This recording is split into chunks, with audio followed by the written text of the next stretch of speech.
दुखद विषय है, राज्य के लिए पीड़ा का विषय है, लेकिन हम मनुष्य हैं, एक पात्र मात्र के हैं और सबको अपना अपना रोल मिलता है। इस रोल को निभा कर जाना पड़ता है कि ना तारीफ तेरी होगी ना मेरा मजाक होगा, ना तारीफ तेरी होगी ना मेरा मजाक होगा। जिंदगी का वसूल यही है, यह शाही शरीर एक दिन सबका इसी मिट्टी में खाक होगा। ये दुनिया का सत्य है, अंतिम सत्य है। जो लोग इस संसार में आए हैं उन्हें इस संसार से एक दिन अलविदा कहना पड़ता है। हालांकि मंत्री जी का यूं असमय चले जाना इस राज्य के लिए बहुत ही पीड़ा का विषय है। आज करोड़ों जनता की उम्मीदें उन पर टिकी हुई थी और उन्होंने उस उम्मीदों के मुताबिक राज्य के लिए कार्य भी किया है। अगर वह जरा सा भी अपने हित की चाहत रखते तो मुझे लगता है मेडिकल सुविधा लेने के बाद कुछ दिन आराम करने के बाद अपने आप को स्वस्थ कर सकते थे या फिर अपनी आयु को कुछ दिन और ले जा सकते थे। लेकिन हमेशा उन्होंने बीमारी काल में भी, कोरोना काल में भी, गंभीर बीमारी से संकट में रहने के बावजूद भी जनता की सेवा में हमेशा रहे। उन्होंने कभी भी अपने जान की परवाह नहीं की, क्योंकि उनके लिए कहीं ना कहीं उनका जनता जनार्दन ही सब कुछ था। और आज स्पष्ट शब्दों में यहाँ पर जो लोग जुटे हैं, कदम रखने का स्थान नहीं मिल रहा। ये दामोदर की नदी, यह धरा, यानी लोगों का हुजूम ये बता रहा है कि उन्होंने जननेता को खो दिया है। यहाँ पर उपस्थित व्यक्ति किसी न किसी रूप में अपना कोई साथी, किसी ने अभिभावक, किसी ने प्रेरणा स्रोत, किसी ने नेता, किसी ने भाई खोने का काम किया है। और राज्य को एक अपूर्णीय क्षति हुई है जिसकी संभवतः आने वाले भविष्य में भरपाई हो पाएगी। क्या लगता है कि विनोद बिहारी महतो, शक्ति महतो, निर्मल महतो की तरह एक विनोद बिहारी की तरह मतलब जगन्नाथ महतो की निधन हो जाना एक युग का अंत कहें? निश्चय ही एक युग का अंत कहेंगे। 4 बार विधानसभा जनता ने बड़े प्यार से बहुमत के साथ उन्हें भेजने का कार्य किया, तो निश्चय ही ये 20 वर्ष यानी एक ऐसी अवधि है जिसमें एक युग की तुलना और गणना आप कर सकते हैं। निश्चय एक युग का अंत हुआ, झारखंड के राजनीति के एक स्वर्णिम युग का अंत हुआ। और इस युग के दौरान उस शख्स ने बहुत कुछ देखा, बहुत कुछ लोगों को संदेश दिया, उनसे लोग प्रेरित होकर बहुत कुछ सीखें। उनका समस्त जीवन संघर्षशील रहा, जीवटता भरा रहा। उनको हम लोग बहुत करीब से जानते हैं, बहुत नज़दीक से देखे हैं। उस शख्स ने बहुत कुछ खोया, लेकिन उसके बावजूद चेहरे में कभी सिकन तक नहीं थी। मुस्कुराते हुए जनता की सेवा में सदैव तत्पर रहें और आखिरी समय तक अपने प्राणों का त्याग करने से पूर्व तक उन्होंने जनता की सेवा किया। ऐसे ही इन्हें टाइगर नहीं कहा गया था। निश्चय ही बेबाक अंदाज में, निडरता के साथ और बिल्कुल ऐसी सहजता के साथ बातों को रखते थे। हाँ, एक दिन देख ही रहे थे जब अमर बावरी मंत्री थे तो बड़ी सहजता के साथ इन्होंने कहा कि हम दोनों में कार्य को लेकर डिबेट हो जाए, अगर तुम्हें जीत देवी तो हमें तोर पटिया ज्वाइन कर लो और हमें जीतबो तो मंत्री जी तोरा हमार पटिया ज्वाइन करे। तो बहुत ही बेबाक अंदाज था, किसी को नहीं बख्शते थे, बिल्कुल ठेठ भाषा में और झारखंडी भाषा में बात करते थे। बहुत ही एक ऐसे नायाब हीरा को आज राज्य ने खोया है जिसकी शायद ही संभवतः भविष्य में कोई भरपाई हो पाई। एक छोटे से गांव से निकलकर 4 बार विधायक और यहाँ के झारखंड के शिक्षा मंत्री के पद पर भी रहे, इस तरह के झारखंड वासियों को संदेश देना चाहते हैं? देखिए, झारखंड की माटी में केवल खनिज ही नहीं, इस माटी में मानव रूपी रत्न भी बहुत सारे हैं।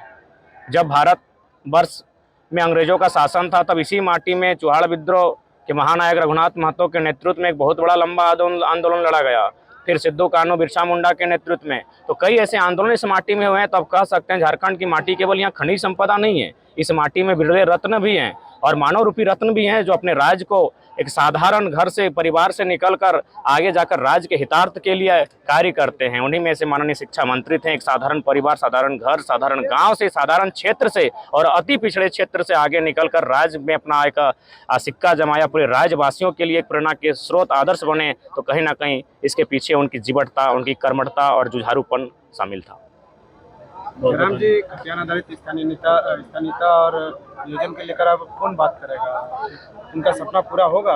देखिए, चूंकि आज उनके अंत्येष्टि के कार्यक्रम में माननीय मुख्यमंत्री महोदय आए थे, विधानसभा अध्यक्ष भी आए थे, बहुत सारे अन्य मंत्री विधायकगण भी आए थे। तो मैं चूंकि राज्य के मुखिया भी आए थे, हमारी दृष्टि उन पर पड़ी, तमाम पत्रकारों की दृष्टि उन पर पड़ी। तो माननीय मुखिया अगर राज्य के आए थे, निश्चय उन्हें श्रद्धांजलि देने आए थे। तो मेरा मानना है एक इस वीर पुरुष को, इस नायक को सच्ची श्रद्धांजलि तभी होगी जब उनके विचारों का और वे जैसा झारखंड चाहते थे, झारखंड के लिए जो नीतियां चाहते थे वो नीतियां परिपूर्ण हो। माननीय जगन्नाथ महतो 1932 के समर्थक थे, अतः माननीय राज्य के मुखिया को चाहिए 1932 के आधार पर जो स्थान नीति लटकी हुई है उसे उसको जल्द से जल्द लागू करें।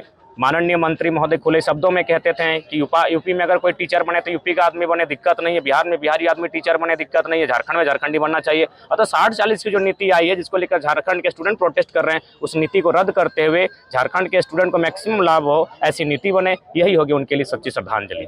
और आखिरी समय तक अपने प्राणों का त्याग करने से पूर्व तक उन्होंने जनता की सेवा किया। जयराम जी, काफी समय वक्त उनके साथ आप बिताए हैं, मंत्री जी के साथ आप। हाँ, निश्चय ही मंत्री बनने से पूर्व उनसे आत्मीय संबंध रहा है, घरेलू संबंध रहा है, भावनात्मक संबंध रहा है और मेरी कद्र भी बहुत अच्छी करते थे। जब भी चूँकि उनसे जो अधिकतर सामना फुटबॉल के मैदान में होता था, जब वो मुख्य अतिथि बनकर आते थे और अक्सर मैंने देखा, अपने आप को पाया कि उनके इर्द गिर्द जो लोग रहते थे, मैंने वीआईपी टाइप के लोग, उनको वो बोलते थे स्वयं कि थोड़ा सा आप तो मेरे साथ रोज रहते हैं, ये बच्चा को बैठने दीजिए, और बहुत जानकार लड़का है, बहुत तेज लड़का है, इससे जब हम बैठते हैं और बात करते हैं तो बहुत कुछ हम भी सीखते हैं। और मेरे अक्सर पीठ पर हाथ रखते हुए काफ़ी देर बात करते थे जब तक आपका पुरस्कार वितरण नहीं होता था, क्योंकि हम फुटबॉल के मैदान से मेरा भी नाता रहा है, कमेंट्री या खेलने के बहाने हम हमेशा जाते थे। तो निश्चय ही मैंने उनको बहुत करीब से देखा है, उनके बारे में जाना है। एक जीवटता भरे इंसान थे जिन्होंने ज़िंदगी के हर एक मोड़ पर हर एक संघर्ष करते हुए, मुस्कुराते हुए लोगों को एक पॉजिटिव रहने का संदेश दिया। लेकिन एक बात है जयराम जी कि मतलब जिस तरह के झारखंड हित की मुद्दा मतलब सदन, सड़क से लेकर सदन तक उठाते थे, उनके अंदर एक झारखंडियत थी, और वो झारखंडियत को कमी आज किस प्रकार। और निश्चय ही आज अगर मैं बात करूं झारखंड राज्य की, तो आप देख सकते हैं एकमात्र बहुत कम नेता ऐसे हैं जो झारखंडियत मुद्दों पर बात करते हैं, वरना लोग अपना वोट बैंक की बात करते हैं।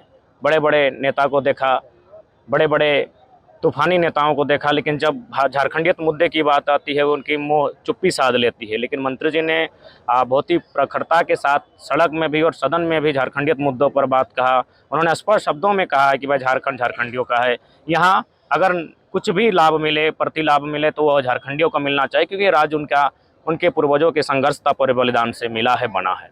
अब 32 का बात कौन करेगा? जिस तरह से मुखरता के साथ वो सदन में सड़क पे बात करते थे, खुलकर एक पद पे रहते हुए। हाँ, निश्चय ही सड़क पर बात करने के लिए तो हम लोग हैं, नौजवान जो छात्र संघर्ष कर रहे हैं, आंदोलन कर रहे हैं, वे लोग सड़क पे तो बात करेंगे 1932 की, नियोजन नीति 60-40 की, तमाम झारखंड के मुद्दों की। लेकिन सदन के भीतर बात करने वालों की थोड़ा सा कमी आई है। लेकिन उम्मीदें हैं, कुछ नेता हैं उनके जाने के बाद जो संभवतः उनकी सदन के भीतर भी झारखंडियत मुद्दों की बात को रखें। हालांकि जगन्नाथ महतो जैसा संभवतः कोई अंदर बैठा होगा, और ऐसे ही इन्हें टाइगर नहीं कहा गया था।